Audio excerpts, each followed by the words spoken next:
हाँ, थार का मरुस्थल चल रहा था और थार के मरुस्थल में जैसे लास्ट जो डिस्कस किया था मैंने यही किया था कि का जो एरिया है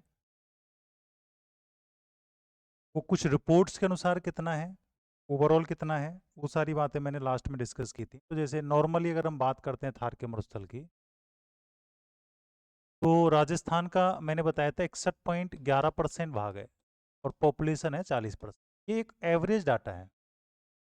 प्रीवियस क्लास में मैंने कुछ रिपोर्ट्स बताई हैं जिसमें इसरो के अनुसार 67% है, ठीक है, यूनेस्को के अनुसार भी 67%।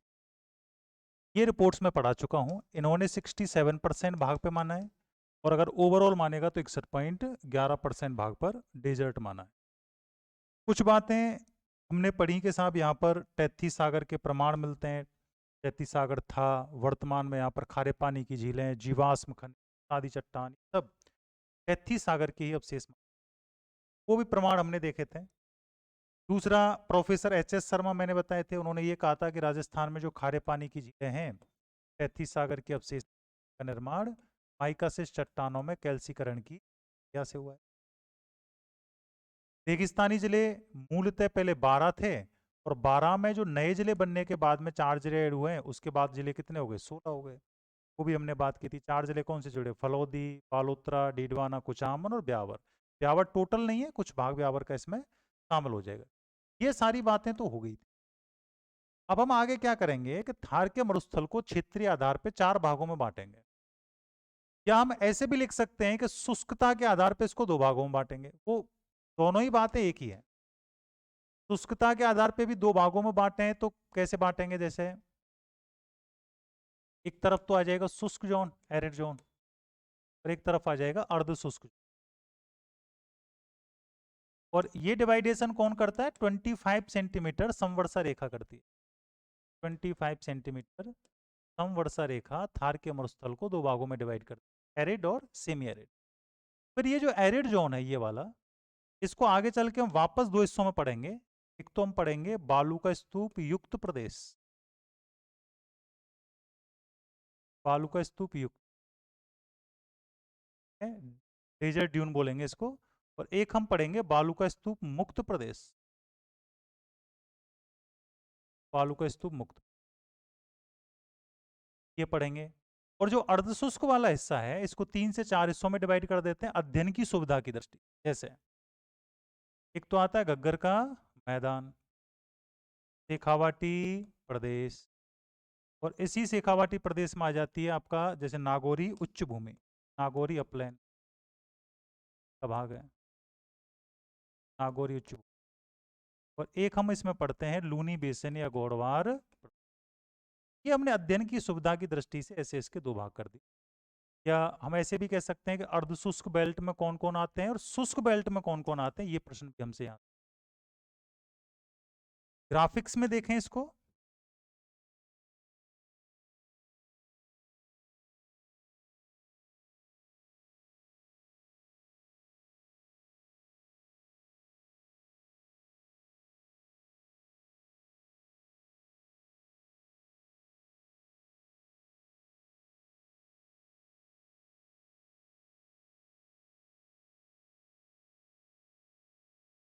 25 सेंटीमीटर मैंने कहा समवर्षा रेखा, इसके 2 हिस्से कर 5 सेंटीमीटर रेखा मान, ये वाला क्षेत्र,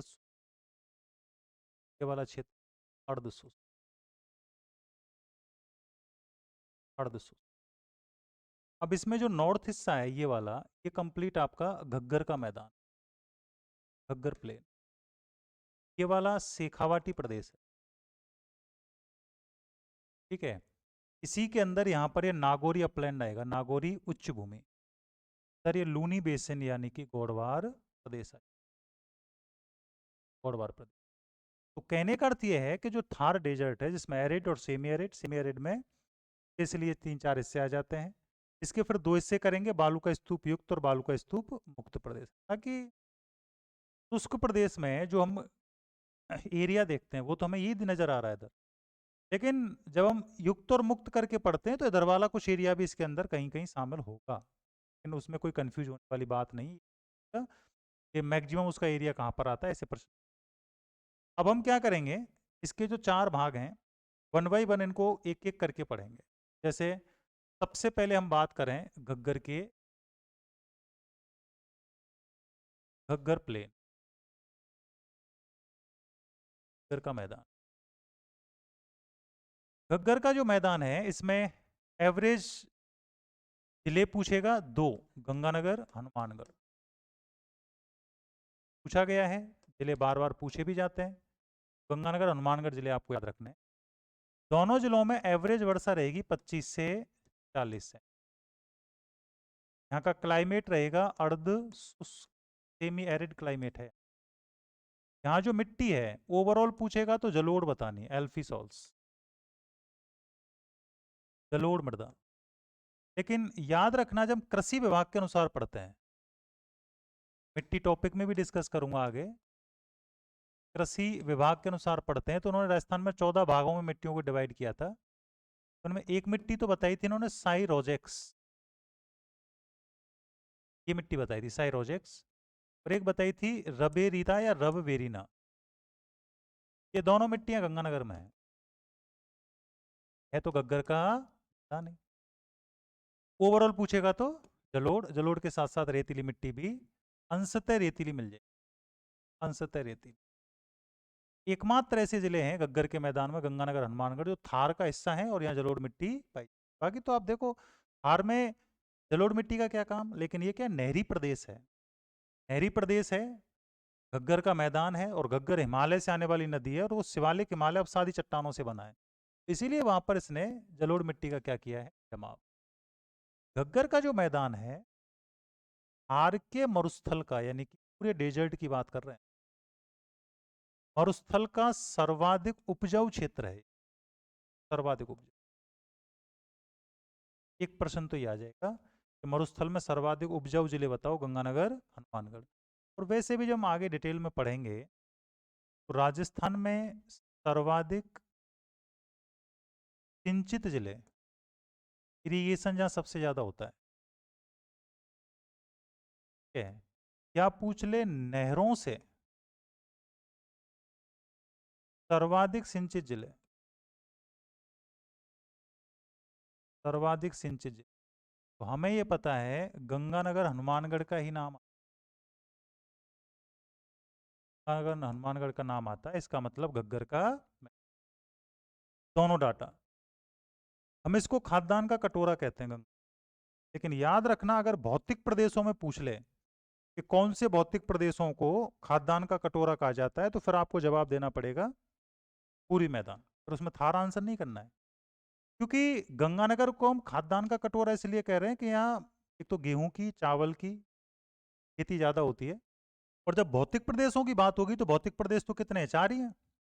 तो इन चारों भौतिक प्रदेशों में सबसे ज़्यादा खेती कहाँ होती है, मैदान के अंदर है, तो उसको खाद्यान्न का कटोरा कहते हैं। अब बात आती है कि जो घग्गर है, चाहो तो घग्गर की डिटेल नदी टॉपिक में पढ़ लो, समझना चाहो तो यहाँ भी समझ सकते हैं। जैसे मैंने कहा कि घग्गर हिमालय से आने वाली एकमात्र नदी, ओके, घग्गर सबसे नवीनतम नदी है क्योंकि हिमालय विश्व का सबसे नवीनतम पर्वत है, उसमें से भी ये शिवालिक से आती है और शिवालिक संसार का सबसे नवीनतम भाग है। नदियां पहले आई या पर्वत पहले आए, पर्वत पहले आए, नदियां बाद में आई, मैदान उसके भी बाद में बने। तो इसका अर्थ ये हुआ कि संसार में सबसे लास्ट में जो नदी निकली होंगी वो शिवालिक से निकली होंगी। इस शिवालिक में कालका की पहाड़ी से राजस्थान में एक नदी आती है घग्गर, इसलिए नवीनतम मानते हैं। हाँ, इसके स्थान पे पहले कभी प्राचीन समय में कोई सरस्वती बहती थी, ये प्रमाण नहीं है। अब हम सरस्वती को कितना पुराना पढ़ रहे हैं, तब जो सभ्यताएं पढ़ते हैं हम कालीबंगा, वो कितनी पुरानी है, 4000 साल पुरानी, ये करोड़ वर्ष पुरानी स्थिति पढ़। अरावली 65 से 80 करोड़ वर्ष पुराना पर्वत है, ठीक है। और हिमालय में हम बात करें जैसे शिवालिक की, तो लगभग 1 करोड़ 8 लाख वर्ष पहले बन गया था, यानी उसके बाद कोई पर्वत नहीं बना है। तो सभ्यताएं तो 4-5 हजार 10 हजार साल पुरानी पढ़ रहे हो आप, और उसके आधार पे तुम ये कह रहे हो कि नदियां प्राचीन है। नदियां प्राचीन नहीं है, हिमालय से निकलने वाली नदियां सभी कैसी हैं, नवीन। इसीलिए ये नवीनतम है, इसका संबंध किसी प्राचीन वैदिक कालीन सरस्वती से माना जाता है। दूसरी बात, राजस्थान की एकमात्र अंतरराष्ट्रीय नदी है, इंटरनेशनल रिवर, एकमात्र अंतरराष्ट्रीय नदी। ठीक है। दूसरा अगर हम बात करते हैं घग्गर नदी की, तो इसका जो बहाव है, फ्लो एरिया, इसके बहाव को राजस्थान में तो कहते हैं नाली और पाकिस्तान में कहते हैं हकरा। राजस्थान में तो बोल देंगे नाली, पाकिस्तान में बोल, पाकिस्तान, इसका फ्लो एरिया।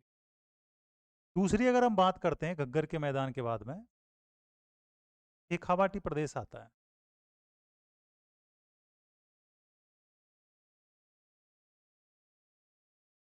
हाँ, इसका जो दलदली क्षेत्र है ना गंगानगर में, वहाँ इसको काठी और बग्गी कहते हैं, काठी और बग्गी। तो घग्गर जो नदी है गंगानगर जिले के स्पेशली दलदल का निर्माण करती है, दलदल, उस दलदली क्षेत्र को काठी और बग्गी कहते हैं। जलोढ़ मिट्टी के जो अन्य नाम है, जलोढ़ कोई क्या कहते हैं, दोमट, दोमट कोई क्या कहते हैं, कछारी, कछारी कोई क्या कहते हैं, खारी, खारी कोई क्या कहते हैं, कांप। इसी का वैज्ञानिक नाम आता है एल्फी। ये तो सब जलोढ़ के ही नाम है, कंफ्यूज करने के लिए एक बार ये नाम डाल देता है। तो ये जलोढ़ मिलती है, लेकिन जलोढ़ के साथ साथ यहाँ रेतीली भी है। गंगानगर में जो दलदल बनाती है तो क्या बोलते हैं, काठी और बग्गी कहते हैं। शेखावाटी जो प्रदेश है, कौन सी, थारी है, हनुमानगढ़ में मिलती है, हनुमानगढ़ में मिलती है, क्योंकि अब घग्गर तो पूरे हनुमानगढ़ में नहीं बहती ना। क्षारीय जो मिट्टी है वो क्या होती है तो रेतीली मिट्टी, ने क्या बोला, रेतीली मिलती है। अब रेतीली मिट्टी के जो नाम है, रेतीली को बालू भी कहते हैं, बलुई भी कहते हैं, और स्थली मृदा भी कहते हैं, को अम्लीय भी कहते हैं, इसको क्षारीय भी। अम्लीय तब बोलते हैं जब इसका पीएच मान 7 से कम चला जाता है। क्षारीय तब बोलते हैं जब इसका पीएच मान 7 से अधिक चला जाए। तो कुछ बेल्ट में यहाँ मिलती है क्षारीय, लेकिन ज़्यादा नहीं मिलती है। ये हनुमानगढ़ वाले क्षेत्र में मिलेगी, रावतसर, बड़ोपल और टिब्बी वाले क्षेत्र तो बहुत कम भाग में, और उसके अलावा फिर जलोढ़ मिट्टी यहाँ पर मिलती है। मिट्टी टॉपिक में इसको डिटेल में देखेंगे। अब शेखावाटी जो प्रदेश है,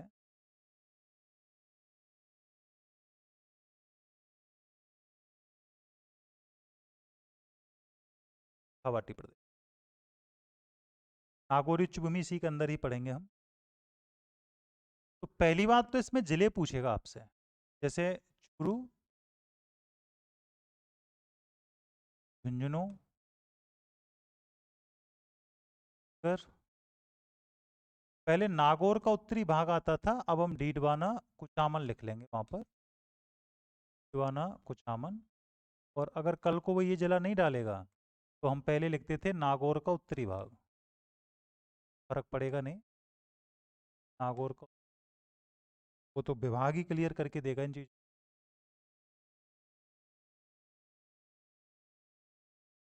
नॉर्थ पार्ट आता, औसत वर्षा अगर हम बात करें तो 25 से 40 सेंटीमीटर, 25 से 40। और यहाँ का जो क्लाइमेट है वो कैसा है, अर्ध शुष्क, सेमी एरिड, सेम है क्योंकि सब अर्ध शुष्क का ही भाग तो पढ़ रहे हैं हम ये। अब बात आती है कि यहाँ मिट्टी कौन सी मिलती है, सॉइल। तो यहाँ ज़्यादातर जो सॉइल है, मृदा है, ओल्ड एल्फी सॉइल्स है, यानी प्राचीन, प्राचीन जलोढ़ के कुछ उदाहरण एलडीसी के पेपर में पूछ लिए हैं, जैसे रेहे मिट्टी, कल्लर मिट्टी, भूड़ मिट्टी, रेहे, कल्लर, भूड़ या भूड़ा जिसको हम कहते हैं, ये मिट्टी यहाँ पर मिलती। इसके अलावा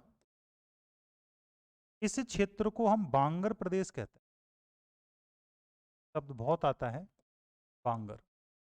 ठीक है, कई बार इसके लिए बांगड़ शब्द इस्तेमाल कर लिया है हिंदी में। हिंदी में तो बांगड़ ही लिखा हुआ है, लेकिन जैसे आप इंग्लिश मीडियम में देखोगे ना, इस मीडियम में बांगर लिखा हुआ। अब बच्चा बांगड़ से कंफ्यूज हो जाता है, क्योंकि फिर वो एक शब्द पढ़ता है नीचे दक्षिणी राजस्थान में बांगड़, तो वो इससे लिंक कर लेता है। तो यहाँ बांगड़ का मतलब इंग्लिश मीडियम में देखोगे तो बांगड़ लिखा हुआ है, और बांगड़ का मतलब ये कि वह उच्च भूमि स्थल, उच्च भूमि स्थल जहाँ नदियों का पानी पहुंच नहीं पाता, नदियों का पानी पहुंच नहीं पाता, अतः वहाँ प्राचीन जलोढ़ मिट्टियों का जमाव रहता है, जमाव रहता है, से बांगर कहते हैं, बांगर कहते हैं। ये बात आपको विशेष पर ध्यान, बांगड़ तो हम यहाँ पर बांगर बोल रहे हैं। बांगड़ शब्द की अगर हम साथ में ही डिटेल देखें, ये वाला शब्द बांगड़, तो इसके प्रूफ अगर देखने हो तो हरिमोहन सक्सेना की किताब है, वहाँ इसकी कन्फर्म डिटेल दे रखी है, कंफ्यूज नहीं होना है इसके अंदर। ठीक है, LR भल्ला है, बुक में देख सकते हो, कंफ्यूज नहीं होना है आपको। वहाँ वांगड़ और बांगड़ दोनों शब्दों को सेम दे रखा है। अगर इंग्लिश में बांगड़ ही लिखा हुआ है तब तो ये वांगड़ है, लेकिन इंग्लिश में अगर वो आर लगा हुआ है तो इसका मतलब बांगर की बात कर रहा है। वो तो देखने के बाद पता लगेगा आपको। इसमें डूंगरपुर बांसवाड़ा जिले आता है,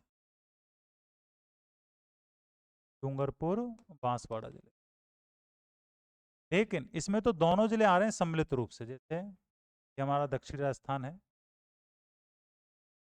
जैसे बांसवाड़ा है, ये डूंगरपुर है।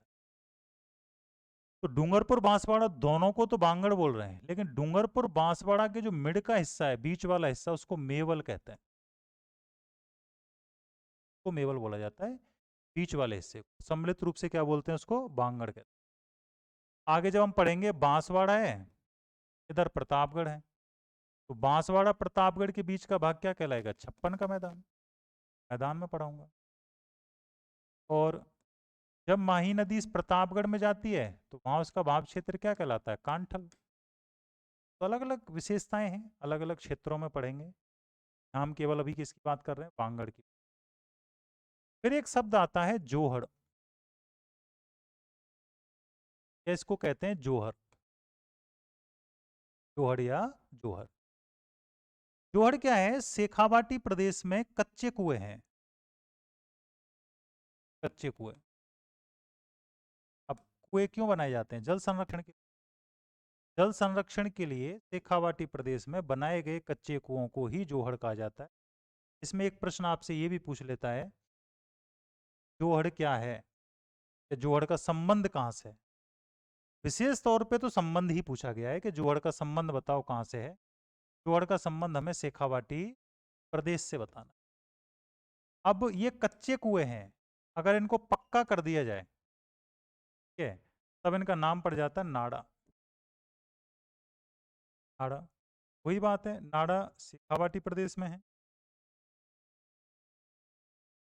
और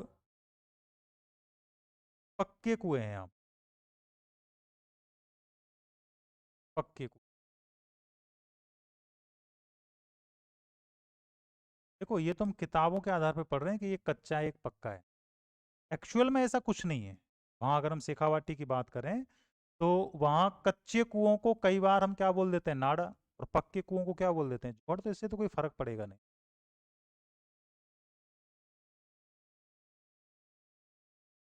ये तो हम जब किताबों की लैंग्वेज पढ़ते हैं तब हमें लगता है कि अच्छा ये कच्चा ये पक्का है, तो इतना कभी भी चीज़ों को क्रिटिकल करके परीक्षक पूछता भी नहीं।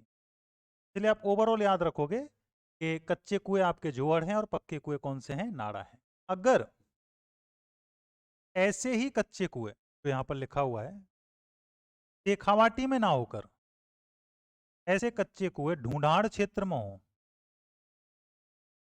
जयपुर के आसपास, वहां उनको बेरा बोलते हैं, बेरा। जयपुर और जयपुर के आसपास के क्षेत्र, ऐसे कच्चे कुओं को बेरा बोलते हैं। और बेरा को ही कई बार कुई बोल दिया जाता है, कुई, कुई बोल देते हैं। अच्छा, कुई शब्द ज्यादातर यूज कहाँ होता है? आपकी जो अंतरराष्ट्रीय सीमा है ना, रेड क्लिफ सीमा, रेड क्लिफ सीमा के आसपास भी में क्या देखने को मिलती है? कुई देखने को, अंतरराष्ट्रीय सीमा। और इधर वाले क्षेत्र में बैरा को ही क्या बोल दिया जाता है? कुई। कोई फर्क पड़ेगा नहीं। दूसरी बात, ये नाड़ा, जोहड़, बेरा। अब एक शब्द और पढ़ते हैं अपन, खड़ीन। क्या शब्द और आता है? टाका। अब ये शेखावाटी से संबंधित नहीं है, खड़ीन और टाका, याद रखना, ये पश्चिमी राजस्थान से संबंधित है। लेकिन मोटा मोटा मैं यही बता देता हूँ। खड़ीन भी जल संरक्षण का सोर्स है, और प्राचीन समय में पालीवाल ब्राह्मणों ने इसको डेवलप किया था। पालीवाल ब्राह्मण, घटना लगभग 15वीं शताब्दी के आसपास की। सबसे ज्यादा खड़ीन जैसलमेर जिले में, जैसलमेर जिले। और खड़ीन जब सूख जाता है, इसमें क्या करते हैं, ज्यादातर पानी को गहरा नहीं करते, मिट्टी को। जो आपकी जमीन है ना, उस जमीन में क्या करते हैं कि जो ढलान है, सपोज करो इस जमीन का ढलान तरफ है, मैं ये पता है पानी इधर आएगा, पानी इधर आएगा, तो ये जो एरिया है, ये वाला, इसकी आप क्या करोगे, हाइट बढ़ा दोगे।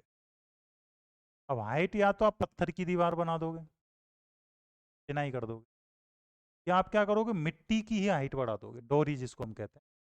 हाइट बढ़ा दोगे तो जब वो पानी इसमें आएगा, तो पानी यहाँ इकट्ठा हो जाएगा। अब पानी फिर पीछे की तरफ जाएगा, और पीछे की जब तरफ जाएगा तो आपको पता है आपकी पूरी जमीन पानी से पैक हो जाएगी। पूरी जमीन पे पानी इकट्ठा हो गया। अब पूरी जमीन पानी को एक साथ सोखती है, नमी बनी रहती है लंबे समय तक। और अगर आसपास में कोई बोरवेल है, नलकूप है, तो इसका वाटर लेवल लगातार बढ़ता चला जाता है।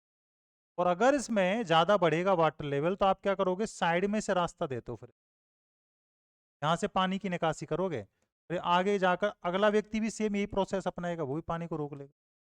ये बहुत शानदार तकनीक है। जैसे पानी गांव में जब बरसात होती है, वेस्ट जाता है, उस पानी को आपको यहाँ यूज करना है, गहरी गहरी डोरियां बनानी है, जमीन को ज़्यादा गहरा नहीं करना है। जमीन को गहरा करेंगे तो बाद में आप खेती में इस्तेमाल नहीं कर सकते, जानवर गिरने की समस्या, तारबंदी आपको करनी पड़ेगी। और ज़मीन को भी तो यूज नहीं कर पा रहे ना, ये तो क्या करते हैं, साइड की डोरियां बढ़ा देते हैं, पानी से कर लेते हैं, तो खड़ीन बोलते हैं। ये खड़ीन जो प्रोसेस है, पालीवाल ब्राह्मणों के द्वारा विकसित 15वीं शताब्दी में, और सबसे ज़्यादा खड़ीन कहाँ मिलती है, जैसलमेर। टाका में चेंज है, टाका तो छोटा जलीय सोर्स होता है। इसके अलावा टाका घर के आंगन में हो सकता है, दुर्ग या किले बावड़ी बनाए जाते थे, उनमें हो सकता है, ठीक है? किसी ऑफिस के अंदर हो सकता है, टाका तो कहीं भी बना सकते हैं। टाका कच्चा भी हो सकता है, टाका पका भी हो सकता है, कैसा भी हो सकता है टाका। कुएं के नुमा होता है ये तो। जैसे ये जमीन है आपकी, यहाँ पर आपने सीमेंटेड बना दिया इसको, ये आसपास का जो क्षेत्र है, अब यहाँ से ढलान है, इधर पानी इधर आएगा, आपने क्या किया, यहाँ से प्रकार से एक रास्ता बना दिया जिसमें से पानी अंदर जाएगा, और उसमें इस प्रकार से अवरोधक बना दिए बीच में। क्या होगा, इसमें से जो कचरा है वो फंस जाएगा, और पानी अंदर आकर इसमें क्या हो जाएगा, स्टोर हो जाएगा। तो टांका कहते हैं। टांका तो पश्चिमी राजस्थान में सबसे ज्यादा टांका ही पाया जाता है। टांका जल संरक्षण की सर्वश्रेष्ठ विधि है, और टांका भी सबसे ज्यादा कहाँ मिलता है, जैसलमेर में। जल संरक्षण की सर्वोत्तम विधि माना जाता है टांका, सबसे बेस्ट विधि टांका होता है। तो शेखावाटी के अंदर मूलतः एक तो आपको जिले याद रखने हैं, जिलों के बाद में मिट्टी दी गई है। अगर हम बात करें यहाँ पर वर्षा, वही 25 से 40 है।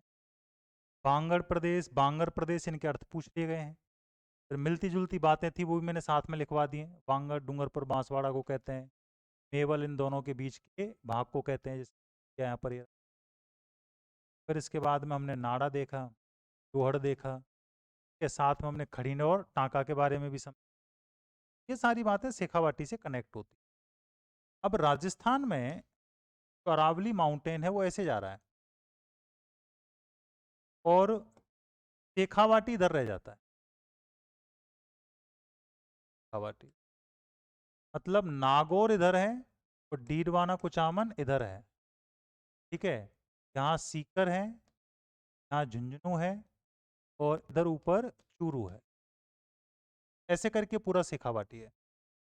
तो शेखावाटी में अरावली की ज्यादातर मुख्य श्रृंखला तो कम गुजरती है, खंडित भाग हैं इसके। और इसके खंडित भागों को शेखावाटी में क्या बोला जाता है, ऐसा प्रश्न पूछ लिया है। तो जैसे कोई पहाड़ी इसकी इधर है, या आसपास कोई पहाड़ी फैली हुई है, खंडित भाग है। किसी पर्वत के खंडित भाग जिसमें कई पहाड़ियां हो सकती, तो हम श्रेणी बोलते हैं। श्रेणी अवशिष्ट भागों को अरावली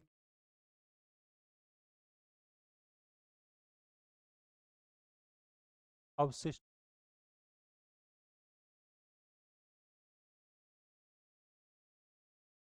श्रेणी कहलाते हैं। अब 3 श्रेणियां फेमस हैं यहाँ। एक का नाम है मांगलोद श्रेणी, एक का नाम है मकराना श्रेणी, का नाम है जायल श्रेणी। जायल श्रेणी मांगलोद जो श्रेणी है ये वाली, की शुरुआत तो हो रही है नागौर से। है और कहाँ तक फैली हुई है, बीकानेर तक। मांगलोद क्षेत्र तो कहाँ पर आता है, आपके नागौर में ही आता है, लेकिन ये फैला हुआ कहाँ तक है, बीकानेर तक। मांगलोद श्रेणी में सबसे ज्यादा जिप्सम के भंडार मिलेंगे। और जिप्सम क्या है, जिप्सम मिट्टी में क्षारीयता की समस्या को समाप्त करने में यूज किया जाता है।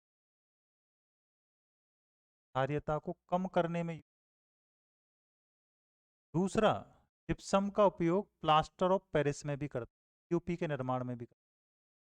हाथ पैर टूट जाते हैं जो प्लास्टर चढ़ता है उसमें भी जिप्सम ही। छतों में ये जो पीओपी करते हैं उसमें भी जिप्सम। एक हम इसको सीमेंट निर्माण में भी इस्तेमाल करते हैं।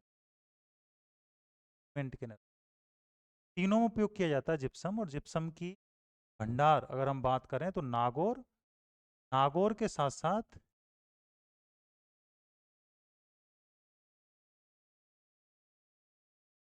यहाँ मिलेगा। बीकानेर में इसके भंडारों को हम हार्डपन कहते हैं।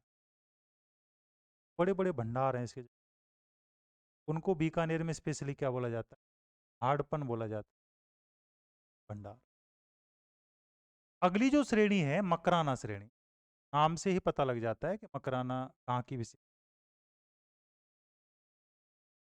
तो मकराना जो श्रेणी है ये आपके वर्तमान में डीडवाना कुचामन में, डीडवाना कुचामन, अब ये नागौर में नहीं। और ये नाम तो पूरे इंडिया में संगमरमर के लिए जाना जाता है। संगमरमर के लिए मार्बल जिसको, मार्बल क्या है, मार्बल की अगर हम बात करते हैं ये एक कायांतरित चट्टान है। कायांतरित या रूपांतरित चट्टान। ठीक। दूसरी बात, संगमरमर जो है, जैसे वाइट कलर का संगमरमर, काला संगमरमर, है ग्रीन हरा संगमरमर, लाल पीला छींटदार संगमरमर, वो कैटेगरी अलग अलग है। वो तो जब आप खनिज पढ़ोगे तब आपको पता लगेगा कौन सी संगमरमर की कैटेगरी कहाँ पाई जाती है। तो मकराना श्रेणी, डीडवाना, कुचामन संगमरमर के लिए फेमस है। संगमरमर, अगर मैं पत्थरों में बात करूं, स्टोन की बात करता हूं, तो राजस्थान को सबसे ज्यादा विक्रय मूल्य की प्राप्ति इसी से होती है, पत्थरों में, संगमरमर से। यहीं से सबसे ज्यादा पैसा मिलता है संगमरमर से। तो मकराना श्रेणी मूलतः डीडवाना, कुचामन, संगमरमर या मार्बल के लिए। जब बना कैसे ये, कायांतर चट्टान से पहले क्या थी फिर ये? याद रखना, चूना पत्थर से बनी है। और चूना पत्थर क्या है? अवसादी चट्टान है, सेडिमेंट्री रॉक है ये। चूना पत्थर में ही जब लगातार टेम्परेचर और प्रेशर बढ़ता है, दबाव, तभी अपना रंग रूप बदलती है, और रंग रूप बदलने से फिर संगमरमर बनती है। संगमरमर पहले चट्टान थी चूना पत्थर, क्योंकि अवसाद थी, अवसादी चट्टान। पर इसमें लगातार तापमान और दबाव बढ़ा तो इसने अपना रंग रूप चेंज किया है, तब ये रूपांतरित चट्टान बनी, और उसमें इसका नाम क्या पड़ गया? संगमरमर। यह है मकराना। मकराना के बाद में जो अगली श्रेणी आती है वो आपकी जायल श्रेणी। जायल श्रेणी, जायल क्षेत्र नागौर में है, नागौर। लेकिन याद रखना, इसमें जो समस्या है फ्लोराइड की, ये नागौर से लेकर अजमेर के बीच में ऊबड़ पट्टी के रूप में जानी जाती है। जायल श्रेणी तो कहाँ पर है? नागौर में है। लेकिन जायल श्रेणी से, यानी ये किसके लिए जानी जाती है? तो पानी में फ्लोराइड की समस्या है यहाँ, और फ्लोराइड की अधिकता के कारण, फ्लोराइड की अधिकता के कारण यहाँ पर लोगों की हड्डियां क्या होती हैं? कमजोर पड़ जाती हैं। और जैसे हड्डियां कमजोर पड़ जाती हैं, इसका नाम कुबड़ पट्टी पड़ गया, क्योंकि लोगों के कुबड़ निकल आते हैं। कुबड़ पट्टी, बांका पट्टी कह सकते हैं, हम इसको हॉच बेल्ट कह सकते हैं, हॉच बेल्ट। और ये नागौर प्लस अजमेर दो जिलों में,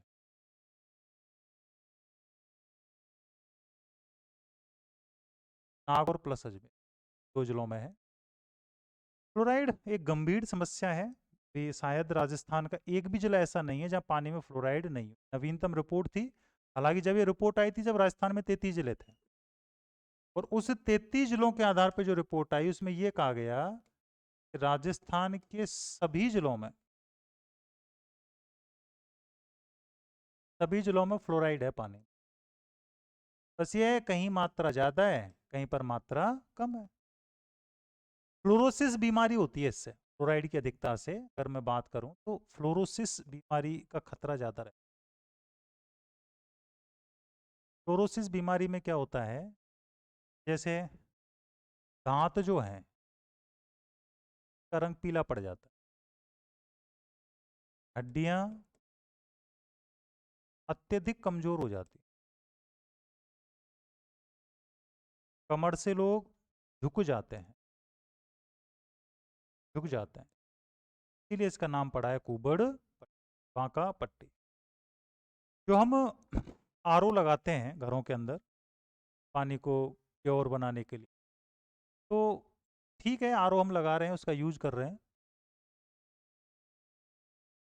संसार का कोई आरओ ऐसा बना ही नहीं है जो पानी से मिनरल्स जो भी हैं अच्छे और खराब दोनों को ही बाहर करता है।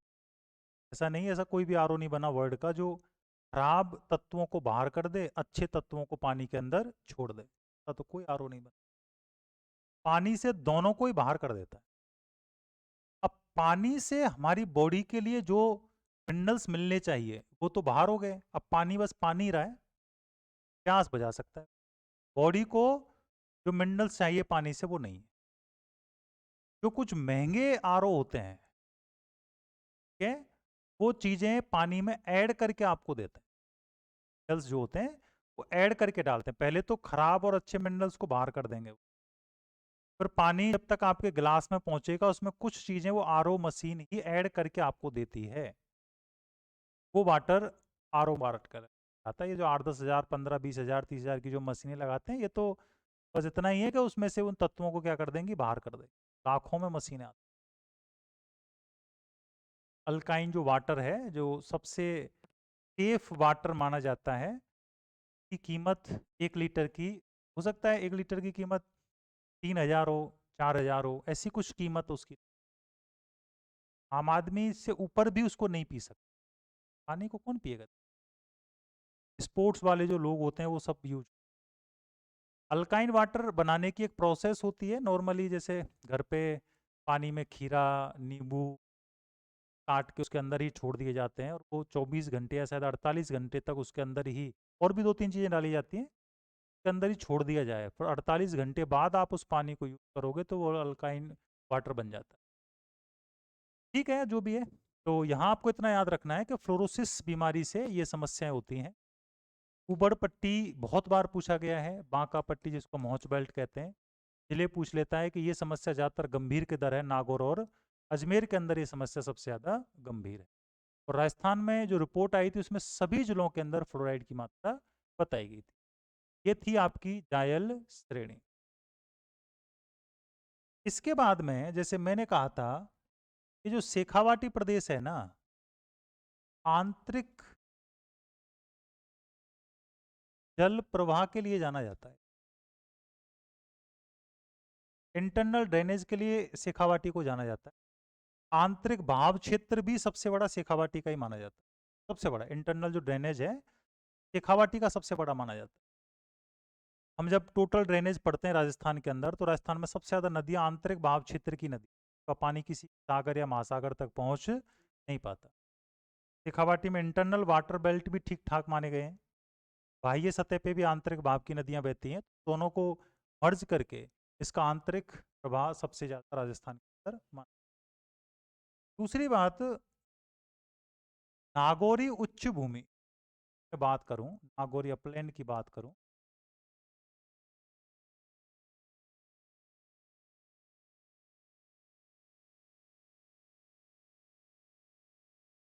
नागौरी उच्च भूमि, ये जो नागौरी उच्च भूमि है, पहले तो अपन लिखते थे नागौर डीडवाना कुचामन, अभी वर्तमान में तो, पहले इसमें ओनली नागौर आता था, लेकिन वर्तमान में इसमें मूलतः जिला है डीडवाना। भविष्य में इसका नाम भी डीडवाना कुचामन उच्च, याद रखना क्या आ रहा है इसका। अब बात ये आती है, नागौरी उच्च भूमि की एवरेज हाइट है 3,500 मीटर, एवरेज हाइट। मिट्टी यहाँ वही प्राचीन जलोढ़ है, प्राचीन जलोढ़। और अगर हम बात करें तो यहाँ सर्वाधिक खारे पानी की झील,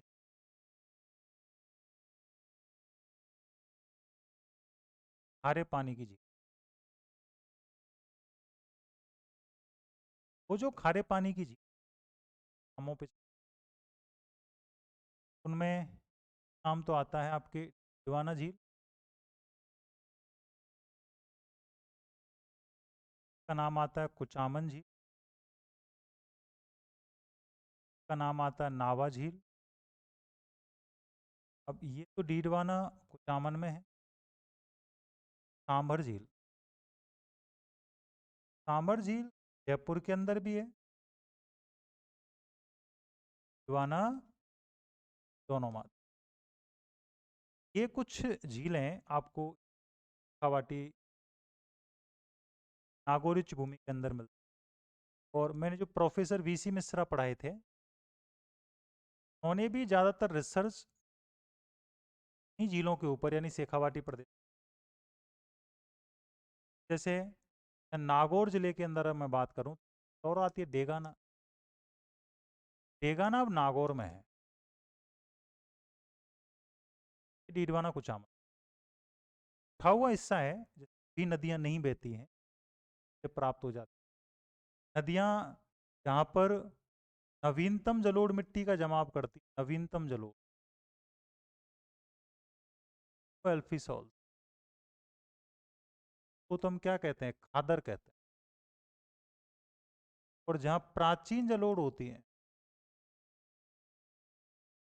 तो हम बांगर कहते हैं। कि नदियों के द्वारा ही तो ये विशेषताएं स्थापित की। ये हो गया आपका नागौरी उच्च भूमि और शेखावाटी पड़ता था। अरावली के नॉर्थ वेस्ट में है, ये उत्तर पश्चिम में, याद रखना। क्वेश्चन भी पूछ लेते। एवरेज क्लाइमेट सेमी एरिड है, 40 सेंटीमीटर वर्षा है। बांगर प्रदेश में हम इसको, अच्छा कई बार क्या करता है, जैसे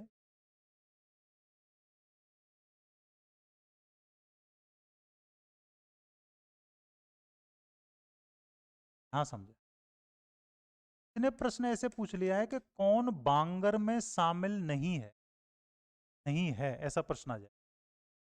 हमें ये पता है कि बांगर में तो शेखावाटी आता है, लेकिन उसने ऑप्शन क्या डाला, घग्गर, यहाँ तो नाली प्रदेश लिख दिया, शेखावाटी लिख दिया, यहाँ गौड़वाल लिख दिया, एक जिला इधर से डाल दिया।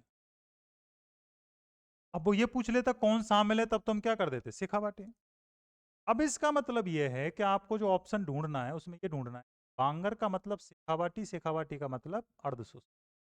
ये भी अर्धशुष्क में आ गया, ये भी अर्धशुष्क में आ गया, ये भी अर्धशुष्क में आ गया, और उसने एक ऑप्शन में लिख रखा था बाड़मेर। ठीक है, इसका मतलब अब आपको वहां आंसर क्या करना पड़ेगा, बाड़मेर। वो किधर का हिस्सा है, शुष्क प्रदेश। ऐसा प्रश्न भी आया हुआ, अभी आरएस में ही पूछा है, ऐसे प्रश्न भी आते हैं। वो नॉलेज वाले प्रश्न है, मतलब आपकी विवेक को चेक कर रहे हैं कि आपको इसके बारे में कितनी नॉलेज। अब हम आगे क्या करेंगे, का जो अगला हिस्सा है सेमी एरिड का, तो हम क्या कहते हैं, गौड़वार प्रदेश, उस पर चर्चा करें।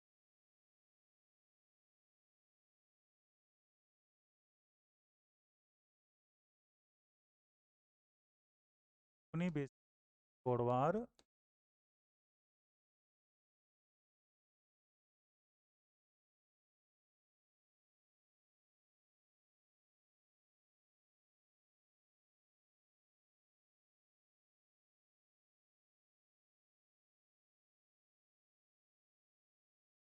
ये जो लूनी बेसिन है, में भी सेम लगभग वही बातें हैं। कौन कौन सी, कि वर्षा वही 25 से 40 है, और जो क्लाइमेट है अर्ध शुष्क। याद रखना इन दोनों में ही अजमेर जिला नहीं आएगा, निकलती तो अजमेर से ही है ना, लेकिन इन दोनों विशेषताओं में अजमेर नहीं आएगा, क्योंकि अजमेर की जो जलवायु है, कहता हूँ अजमेर को छोड़,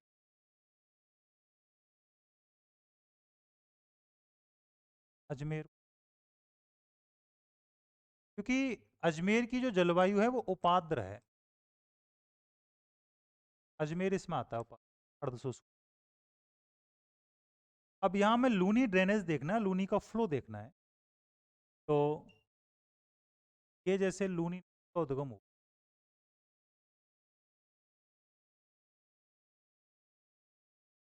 नाग पहाड़ियों से,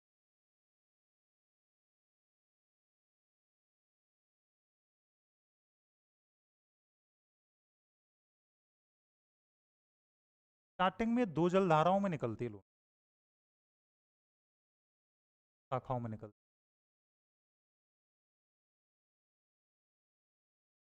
एक शाखा तो इसकी कहलाती है सरस्वती, एक कहलाती है सरगावती। सरगावती, ये दोनों शाखाएं अजमेर में जहां मिलती हैं, वहां से इसका नाम क्या पड़ता है, अजमेर में गोविंदगढ़ कस्बा पड़ता है, गोविंदगढ़ कस्बे में इसका नाम लूनी। अगर इसका पूरा फ्लो हम समझें, इस नदी में दाईं तरफ से, राइट साइड से एक ही नदी मिलती है,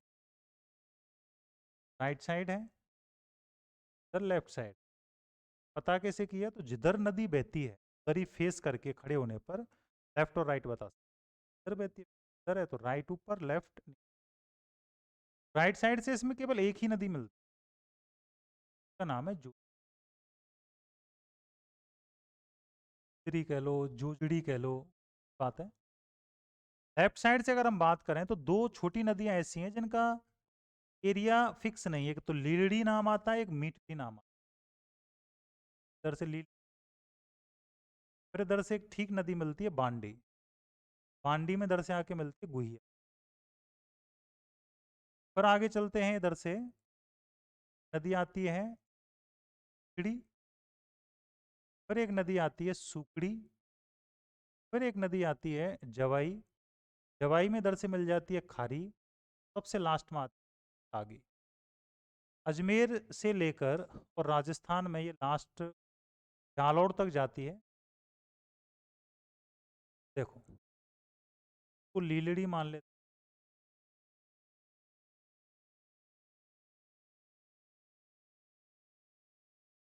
क्या है,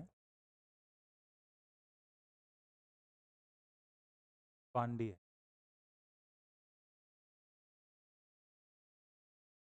ट्रिब्यूटरी है इसकी,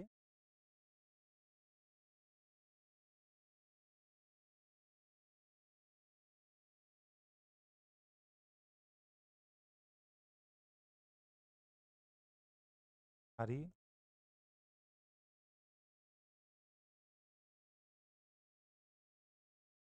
ये टोटल इसका फ्लो है।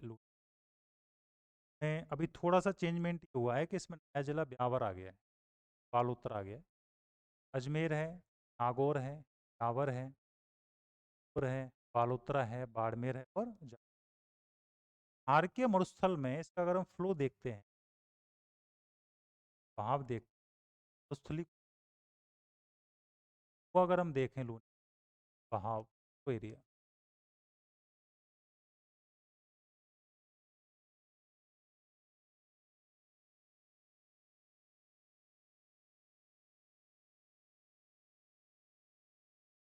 पावर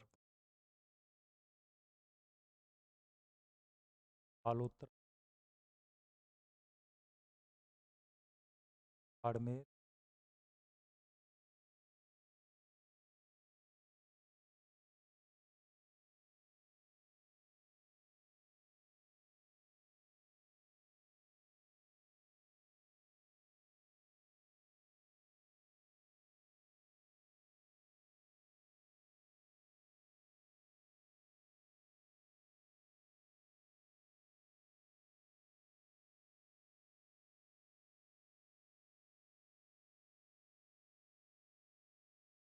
सात जिले हैं वाले।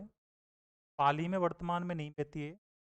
पाली में जैतारण रायपुर तहसील है, पाली से हटके ब्यावर में आ गई है। ठीक है, तो इसमें ब्यावर लिखा है, पाली नहीं आ रहा है इसके अंदर। 5 जिले इसमें आंतरिक हैं, बाड़मेर और जालौर को छोड़कर। 2 जिले इसमें सीमावर्ती हैं। जिले सीमावर्ती कौन? बाड़मेर है और एक, यहाँ से मैं बात करूं तो थार के मरुस्थल में जो मैंने 16 जिले बताए, 12 प्लस वर्तमान, उनमें एक ही जिला नहीं आ रहा है, कौन सा? बाकी सभी रेगिस्तानी जिले। तो अगर प्रश्न आ जाए उन्हीं के भाव क्षेत्र में ऐसा कौन सा जिला है जो राजस्थान के रेगिस्तानी जिलों में नहीं आता है, मैं जवाब देना पड़ेगा अजमेर जिला। दूसरी बात, सर्वाधिक जिलों में बहने वाली नदी अभी तक राजस्थान, सर्वाधिक जिलों 7, और सर्वाधिक आंतरिक जिलों में बहने वाली नदी, सर्वाधिक आंतरिक ने 5, बाड़मेर जालौर को छोड़, दोनों गुजरात को टच कर। दूनी का जो फ्लो है ये पूरा, जो पूर्वी सीमा बनाती है भाव की, पूर्वी सीमा, ईस्टर्न बॉर्डर, काला भूरा डूंगर की पहाड़ियां बना, काला भूरा डूंगर की पहाड़ी बना। इसका जो फ्लो है उसमें गौड़ ब्राह्मण ज्यादा रहते थे, गौड़ ब्राह्मणों के कारण ही इसका फ्लो क्या कहलाता है, गौड़वार देश कहलाता है। आगे जब ये बाड़मेर जालौर में पहुंचती है, यहाँ पर इसका भाव क्षेत्र नेड़ा, नेहड़ या फिर रेल कहलाता है, लवणता के कारण, खारेपन के कारण, क्योंकि इसका पानी बालोतरा से पहले तो मीठा रहेगा, बालोतरा के बाद में पानी कैसा हो जाएगा, खारा। उस लवणता ज़्यादा है, लवणता ज़्यादा है तो जैसे पानी यहाँ पहुँचता है तो पानी कैसा हो जाता है, खारा। उस पानी कैसा रहता है। ये थार की सबसे लंबी नदी है, भारत की सबसे लंबी मरुस्थली नदी है। भाई यहाँ तो मैं नदी थोड़ी पढ़ा रहा हूँ, नदी जब पढ़ोगे तब तो पूरी डिटेल पढ़ोगे इसकी। ठीक है, हम क्या पढ़ रहे हैं, थार डेजर्ट पढ़ रहे हैं, भौतिक प्रदेश में दूनी का फ्लो जो रहता है वो क्या विशेषताओं में रहता है, कुछ चीज़ें में। तो मरुस्थली नदी भारत की सबसे लंबी है कि टोटल लंबाई इसकी 495 किलोमीटर। राजस्थान में लंबाई कितनी आती है, तो टोटल डेजर्ट में बहती यमुना, चंबल, ये तो 100 मीटर भी नहीं बहती ना रेगिस्तान, ये पूरी तरह से रेगिस्तान में है। इसलिए भारत की सबसे लंबी मरुस्थली नदी